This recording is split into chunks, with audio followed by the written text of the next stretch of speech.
ప్రపంచంలో కష్టం వచ్చినా సుఖం వచ్చినా ఏ పరిస్థితి ఎదురైనా అన్ని చోట దేవుడు ఉండలేడుగా. అందుకోసం ఒక బంధాన్ని సృష్టించాడు మిత్రమా. అది ప్రతి ఇంట్లో ఉండే బంధమే. అదే పేగు బంధం. దానికి పేరంటూ ఒకటి పెట్టాడు కూడా. ఆ పేరే అమ్మ. అమ్మ అనే బంధం ఎంతో తీయగా అనుభూతినిస్తుంది. అమ్మ ప్రేమకు ఎక్స్పైరీ డేట్ అంటూ ఉండదు. అది మన శ్వాస ఆగే వరకు మనతోనే ఉంటుంది. ప్రపంచం మొత్తం నీకు కష్టం వచ్చినప్పుడు వదిలేస్తుంది, కానీ అమ్మ మాత్రం మన పక్కనే ఉంటుంది. అమ్మ నవ్వుతూ మనకు ఎంతో సంతోషాన్ని ఇస్తుంది, కానీ ఆ నవ్వు వెనుక ఎన్నో త్యాగాలు ఉంటాయి, కానీ అవి ఎప్పుడు మనకు చెప్పరు.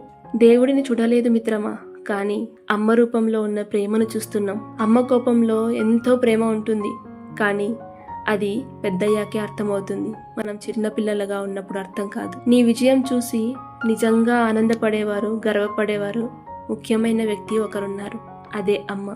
అమ్మ ఉన్న ఇల్లు చిన్నదైనా పర్వాలేదు, కానీ ఆ ప్రేమ మాత్రం చాలా పెద్దది మిత్రమా. ప్రపంచం మొత్తం మోసంతో కూడి ఉంది, కానీ అమ్మ ప్రేమ మాత్రం ఎన్ని యుగాలు మారినా, ఎన్ని తరాలు మారినా అంతే స్వచ్ఛంగా ఉంటుంది.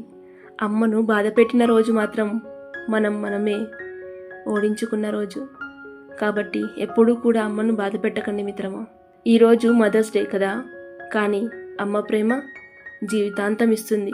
సో మనం కూడా అమ్మకు ప్రేమను జీవితాంతం పంచాలి మిత్రమా. ఓన్లీ మదర్స్ డే మాత్రమే కాకుండా ప్రతిరోజు మదర్స్ డేలా అమ్మను ప్రేమిద్దాం.